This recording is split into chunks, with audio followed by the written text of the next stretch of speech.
千里之行，始于足下。A journey of 1,000 miles begins beneath the feet. We now gather in the Tao to travel the journey together. Welcome to Tao Talks with Derek Lin, where we take a deep dive into the Tao Te Ching by Lao Tzu.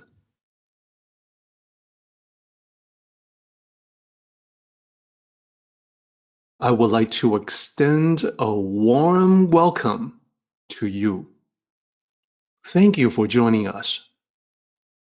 I would like to invite you to center your thoughts and direct your attention to this moment in time, to the here and now, to be fully present and mindfully aware as we all ready ourselves for this sacred process in the Tao with one another.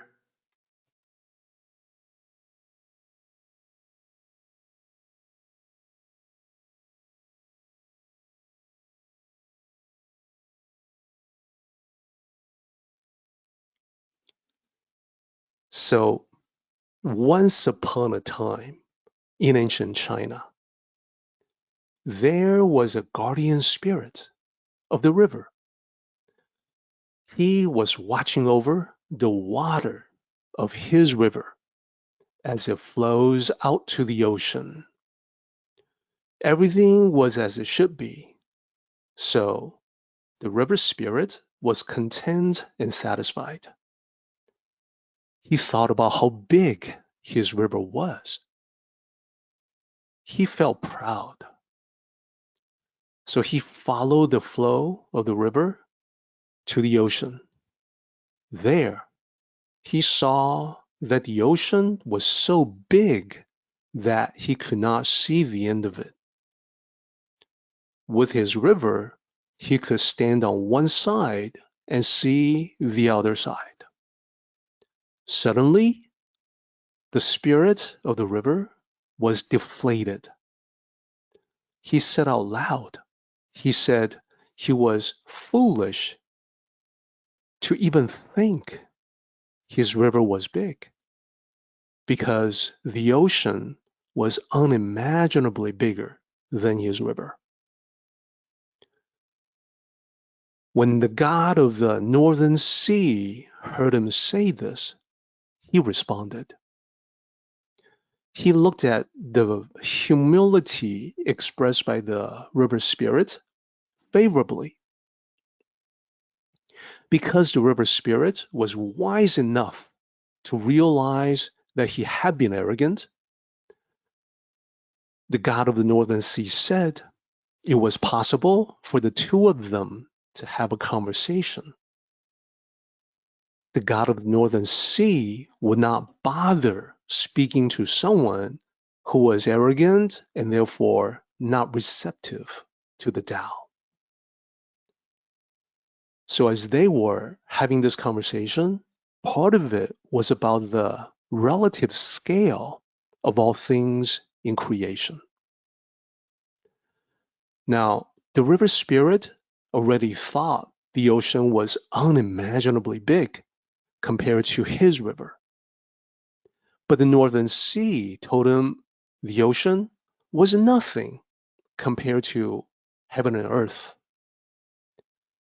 Here is what he said.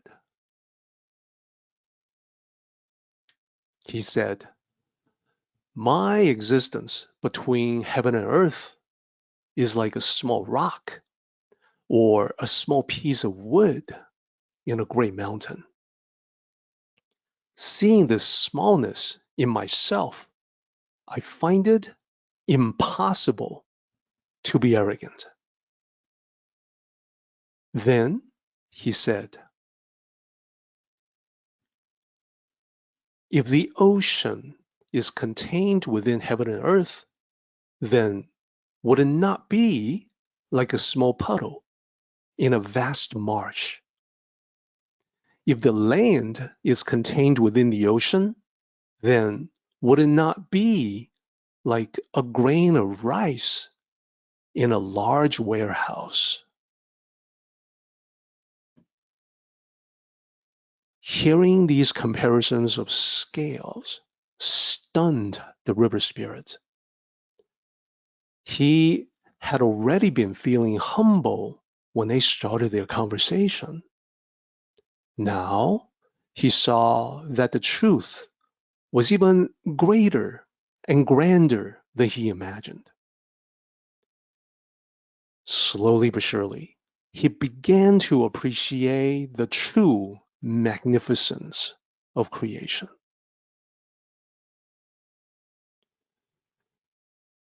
The end. The Tao of this story is that through a series of comparisons, the Northern Sea laid out the relative scales of everything, its different levels of vastness.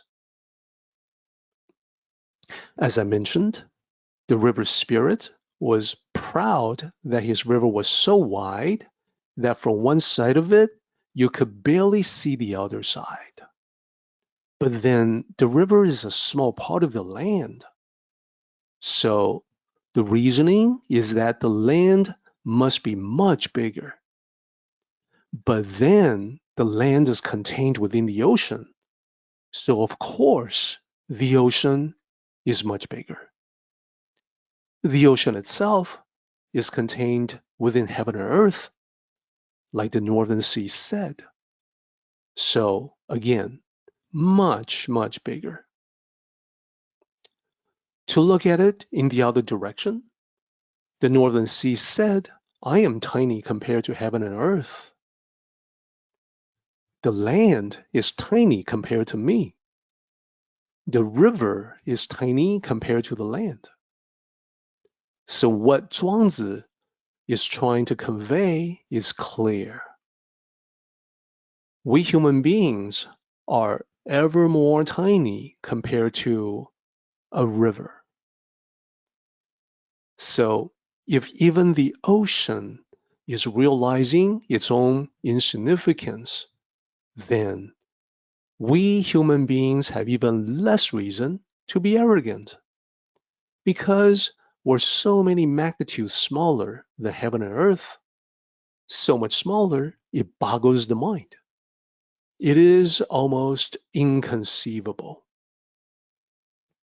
So in the Tao, it is not about rules or commandments, it is about clarity. To see things clearly, like we're doing now, with the scales of existence. This is a perfect example. When you see the scope of creation, you begin to really put everything into perspective. Whatever arrogance we may have felt, it'll fade away naturally. Nobody has to tell us to be humble when the truth of it all is humbling enough.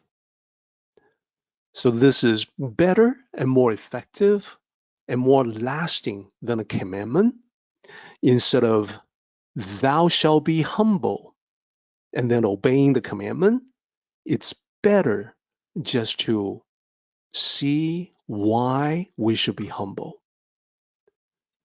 Commandments are not as effective because when people are ordered to be a certain way, after a while, they are going to forget. They will need to be reminders. So the Tao approach is quite different. Once we see the truth, we cannot unsee it. It becomes a part of you. It expands your mind. And this is why the Tao has the power to change your life by changing how you think and therefore changing your consciousness. If we follow the path correctly, this personal transformation will be permanent. You literally become a different person. So this is the meaning of the story. The river spirit is really you and me. And together, we have reached the great ocean of the Tao. we're just beginning to see the infinite reaches of existence. And we can see now the quote from Lao Tzu: "Heaven is great, earth is great." This is an incredible understatement. We might not realize how much it understated reality previously, but now we can see it.